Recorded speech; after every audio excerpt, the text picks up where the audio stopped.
some school parks aren't open for play quite yet. Some counties are different than other counties. So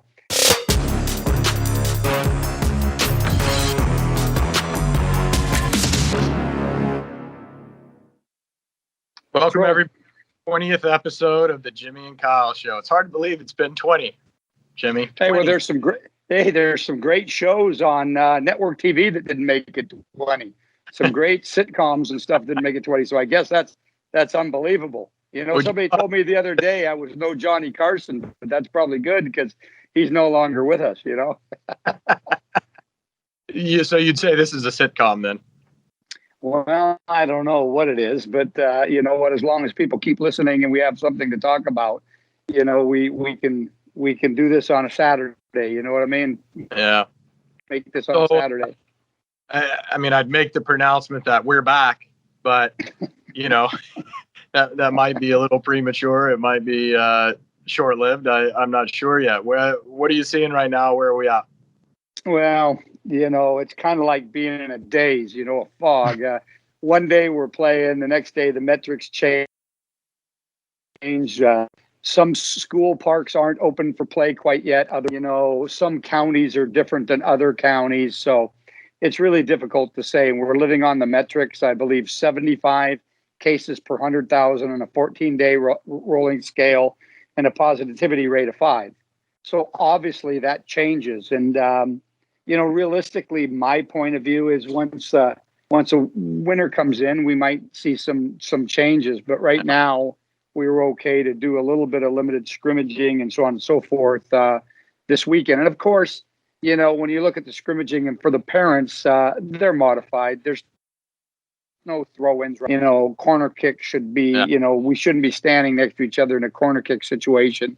I saw today one of our older girls teams play, and we didn't do corner kicks, no throw-ins, and they had quarters or periods, which, with kids not being game fit, I mean, they've been training in groups of 5, but game fit's a different thing. So, plenty of chances for a water break and a drink and stay hydrated. And what you generally find, I think, when you come back from an off season into preseason into games, you find those muscular injuries. For me, when I played, it was always hard. In preseason, you'd get a knock or you'd have a hamstring problem or a slight groin issue or something like that.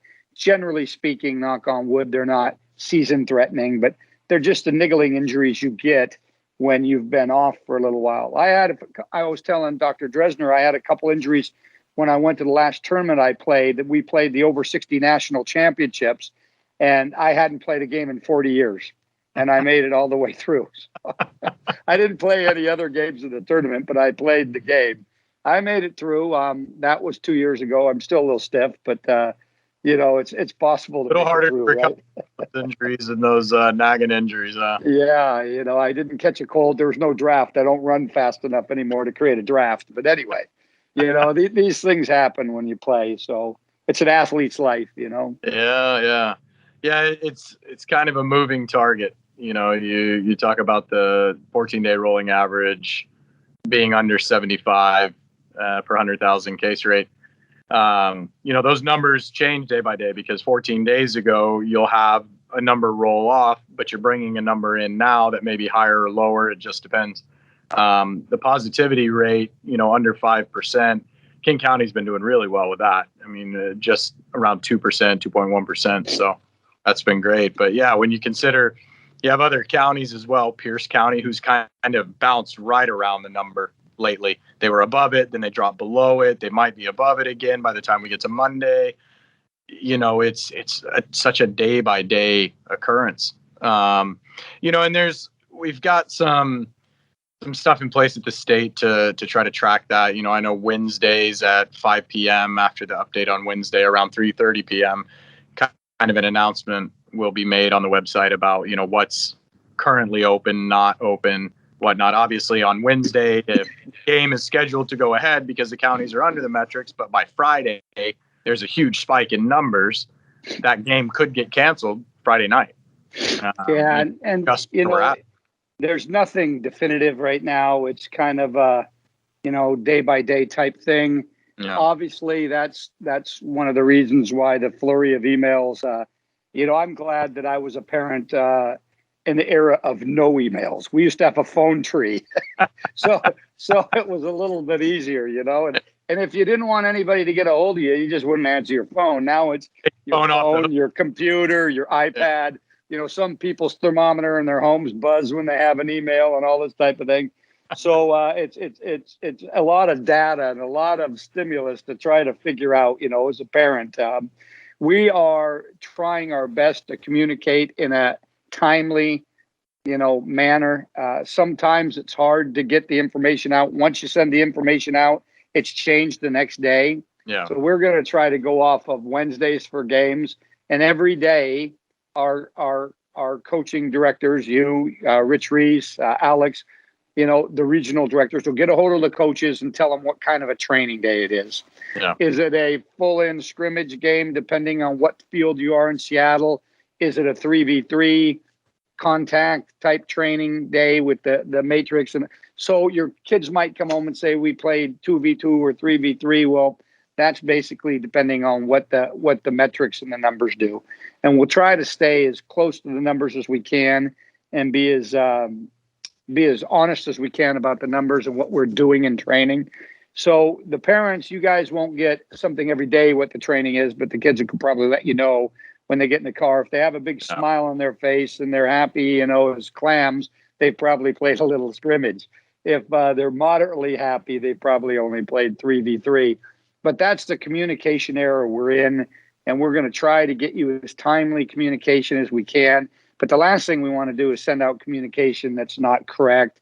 And, there's a lot of things going on with the coronavirus, and there's a lot of legalese that we deal with to make sure that all the information is right and we're telling you guys the right thing. And, like I said many times before, Kyle, you and Dr. Dresner have done a great job in helping everybody out, figure out through this pandemic. So we'll keep trying to do our best in terms of the information, and trust me, we're talking all the time about what's going on and what's the protocol.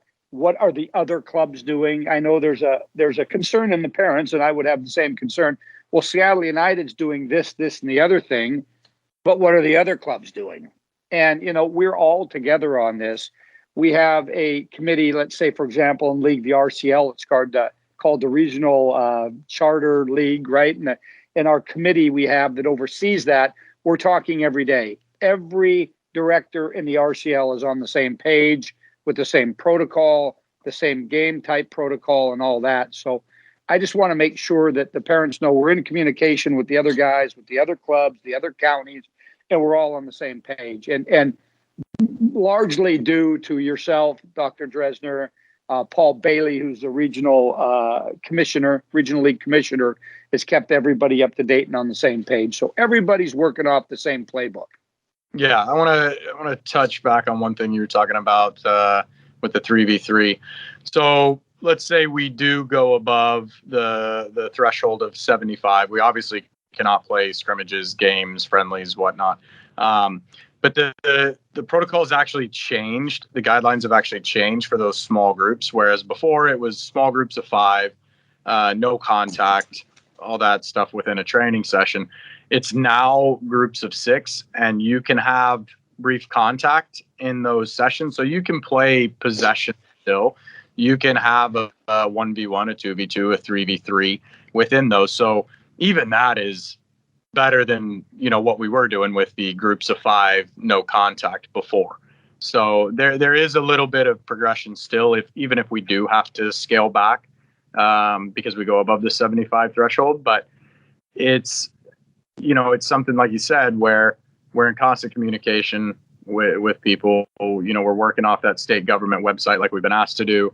And if anything changes, we'll obviously alert people. We don't want to inundate everybody like maybe what happened yesterday with a bunch of emails that came through, because we got changes made by parks and schools within 2 hours. There were 3 different messages sent, and each one was an important message that had to be relayed, unfortunately. So, but we'll try to communicate when it's important, not, just every time we receive something, because at that point you might as well just check your email every 5 minutes. But well, and two, I would have to say that Seattle Parks has been fantastic with us and keeping us abreast of what's going on. They're not in control of everything, and Seattle Schools deals with Seattle Parks and the mayor, and Seattle Parks has kept us in the loop. They've been very professional, and they're working with us. They want the kids back to play as well. I don't think anybody wants to keep kids from playing, and the mental health issues and everything else. It just has to be safe. I will say, however, and Alex Chersky's done a wonderful job of curriculum. There's a lot you can do with 3v3, a lot more than you can do in groups of 5. But I went and watched some action today. I love to go out on the weekends and watch. And some of the control and some of the way we received the ball, in my opinion, in these teams I watched, improved greatly. So the time spent with things that you really don't like to do, receiving, quality of pass, the instep, the outside of the foot, the left foot, things, when kids go out and practice, and I was one of these, kids practice what they're good at and they become better. We very seldom practice what we're really bad at.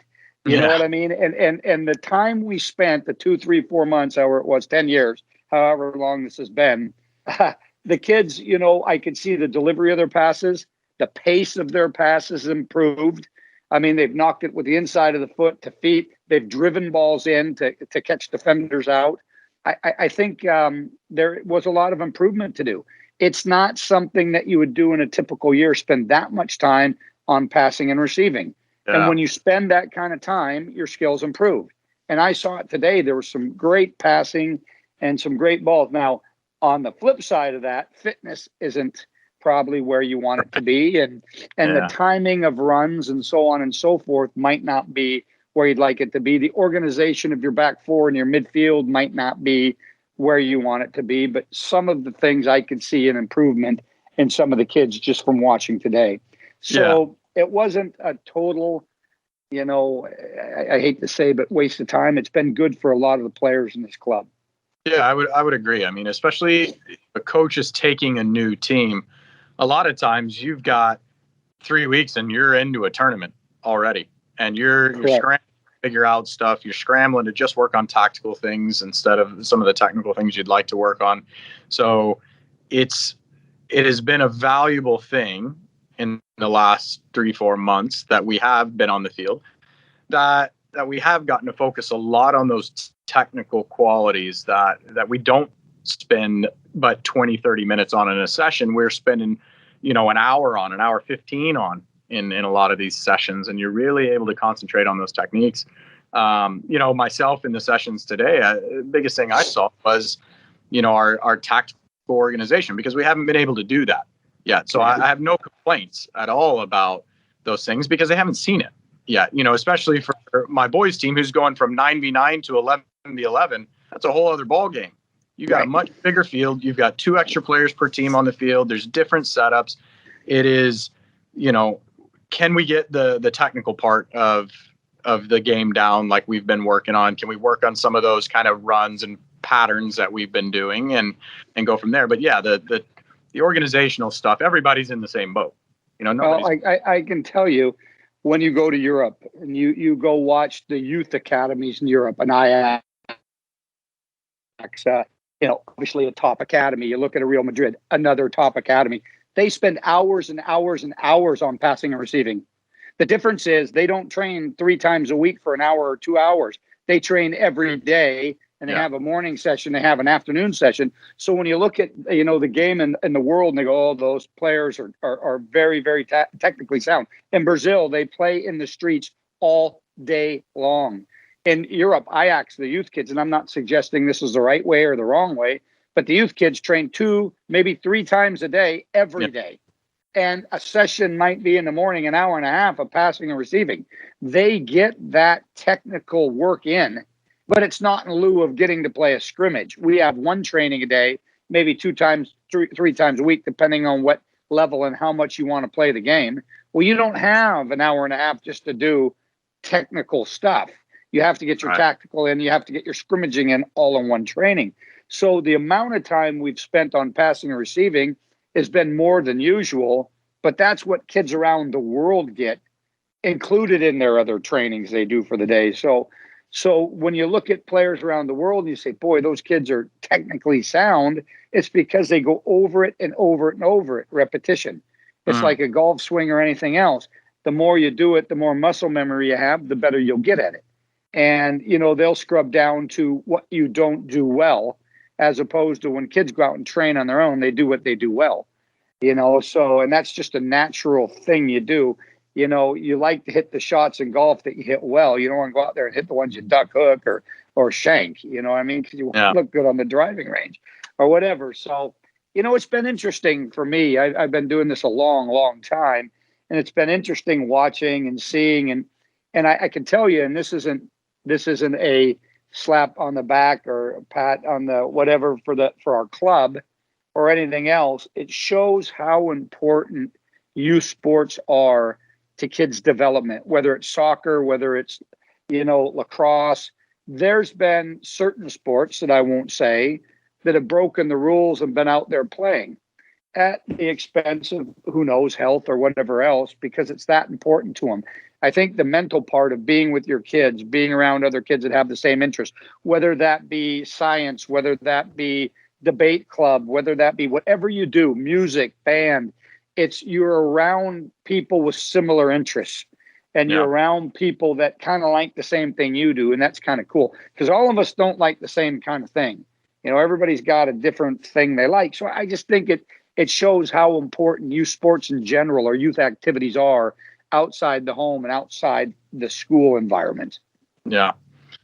Switching gears a little bit, we started a speaker series this past week, and I think we have 5 more that we're doing here in the coming weeks. Tell us a little bit about the speaker, series, what they talked about last week, and how it all went. I was able to jump on about the last 20, so I didn't get to catch the first 40, but how did it go?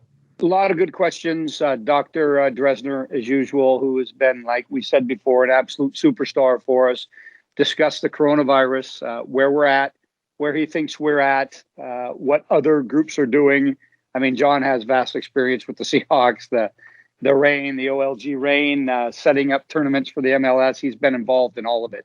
Husky football. So that was very exciting. Next week is going to be Dr. Dan Freitag from Stanford University, which talks about the mental aspects of the game. I'm not totally sure. Rich Reese is the Johnny Carson, so to speak, of that series, but he's alive too. But Dr. Dan Freitag is going to come on, and I think it's good stuff for parents to hear. Yeah.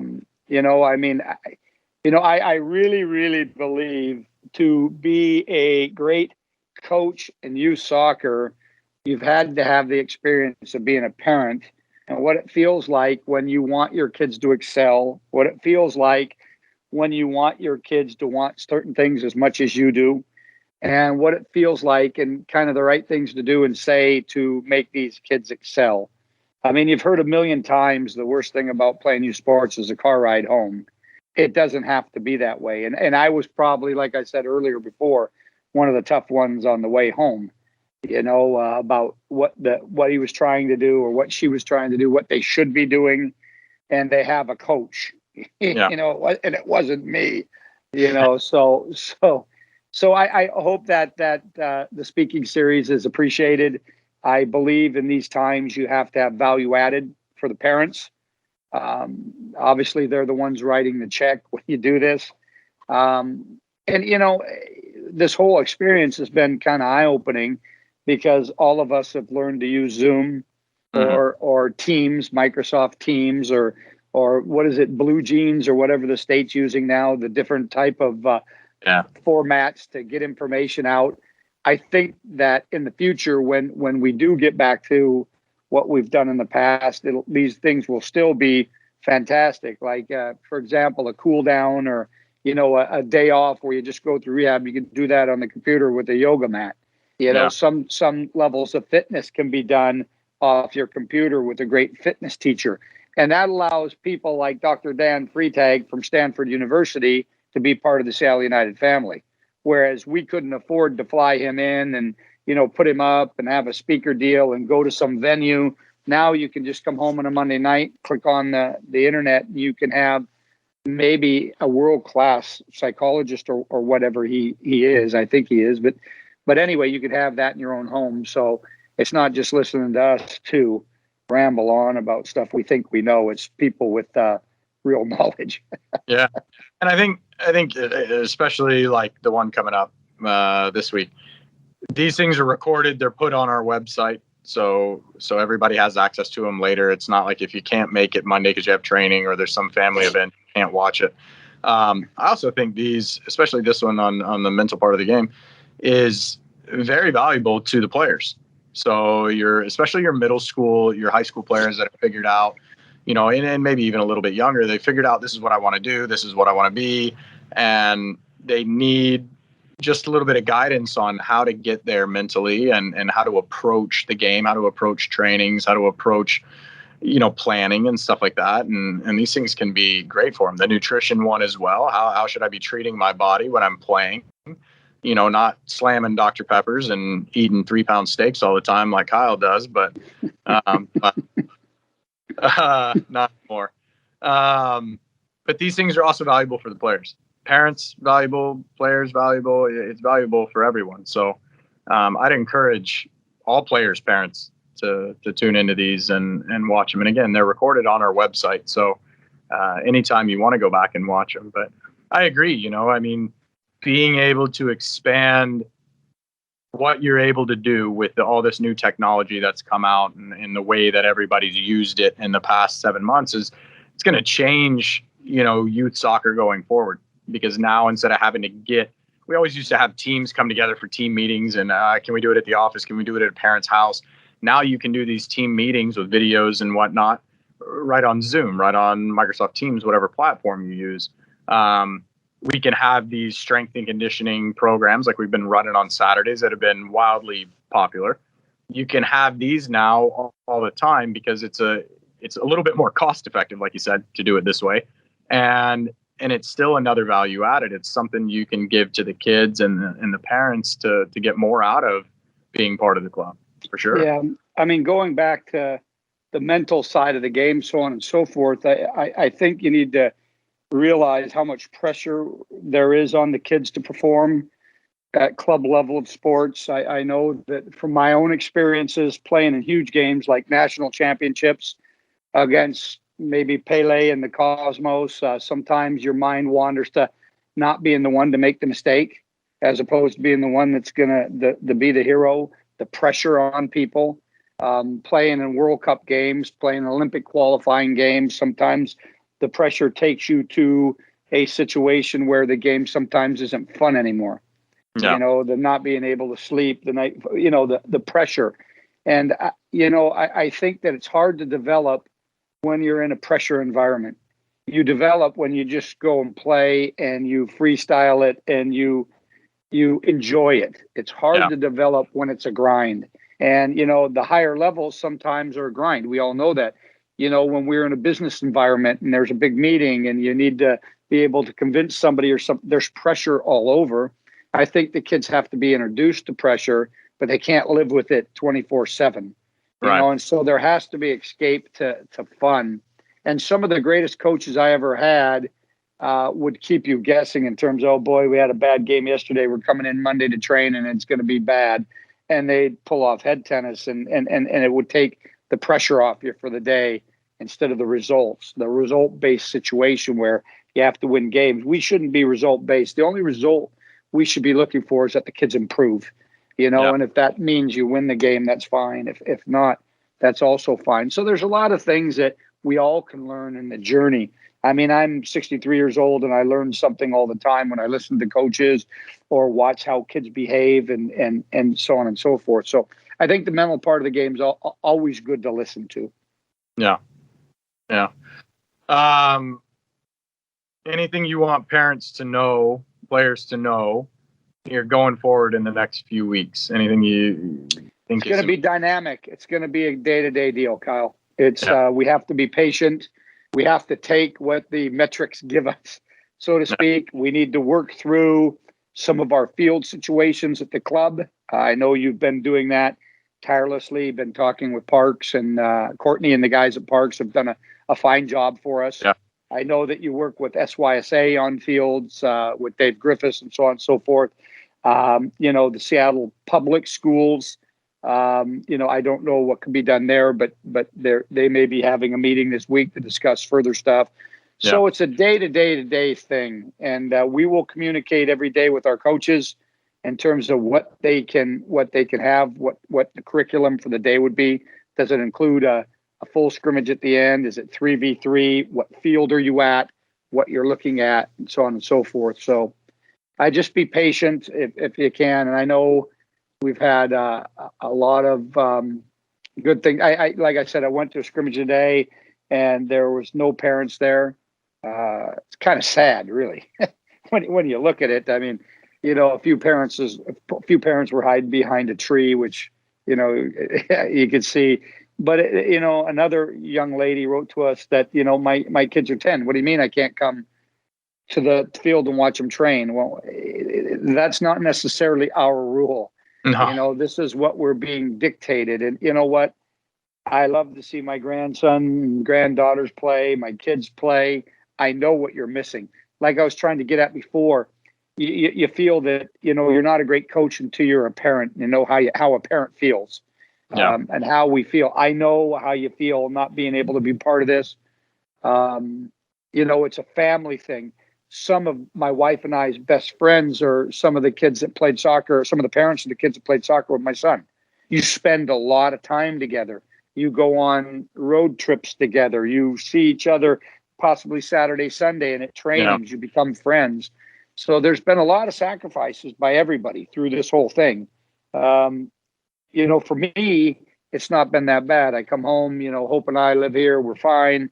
We were quarantined for a while, but for the parents that want to watch their kids play, it's not the greatest thing in the world. So, but we just have to be patient and get through it. And we feel for it. And trust me, the soonest we can get playing safely, and we're all fighting for that. John Dresner is, like I said, Dr. Dresner's been huge, fighting for the right to get back on the field. So, yeah. And like you said, these aren't really our rules. These are rules that are told to us from the Parks Department, from the school, from the different field venues that we use. And a lot of it, and believe me, I've got a kid that plays, and I'd love to watch her play. It's her first year, but it's also to keep the kids out there playing, because at some point, if Parks doesn't feel like they can manage with all the parents around and all the activities that are going on, and they feel like the groupings are too big, they could very well turn around and shut it all down and say, you know what, for everybody's safety, we're gonna stop. We're gonna put a pause on this. When we can get all this under control, then we'll do it. A lot of these are steps. We're taking baby steps to get back to playing, and now it's baby steps to now getting back to full play, full games where you have spectators, where you have parents that can sit there and watch a training session if they like to, and it's going to take a little bit of time to get there, but these are all steps to make sure that once we're back out, we can continue to be out instead of having to shut down again.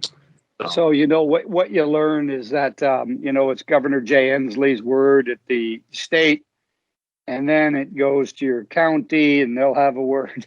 Then it goes to the Parks Department, they'll have a word. Then it goes to the Seattle school superintendent, and he or she will have a word. And then it goes to Paul Blart, who's left them all, and he'll have a word. And sometimes you just have to deal with it, But what I am pretty comfortable now, I'm in a rocking chair. As you can see, I've earned it from all the years I've been out there. This is the first time I've ever been in the living room and sat in this rocking chair, and it's pretty comfortable. I might have to spend more time here, But anyway, it's kind of, if you can't have a laugh at this, you'd have other issues, put it that way. But everybody's been pleasant that we've worked with. Everybody understands where we're coming from. Trust me, everybody that has the right to a decision, including Mr. Blart, has been talked to by Seattle United. or a representative or somebody from the NPSL or somebody from the RCL or somebody from the state of Washington Youth Soccer Association or Dave Griffiths from Seattle Association, they're aware of how we all feel and how important it is to get the kids playing. So it's not for a lack of effort. Again, it's just going to take time, and we're just going to have to see this thing through and keep going. Yeah. Yeah. Well, thanks, Jimmy. Everyone, we're glad to be back, for however long that may be. But we're hoping that we continue to take steps forward and get back out there and play. So thanks, everyone. 20 episodes. Hard to believe. Jimmy may be retiring here soon in his rocket chair. All I need is one of them big balls that you croquet with, or crochet, or croquet or crochet? Stitch 1, needle 2, or something. Okay, isn't that the game? I don't know. I'm not much at that kind of stuff. So there you go. All right, everyone. On that note, take care, everybody. Have a good week. We'll see you next time.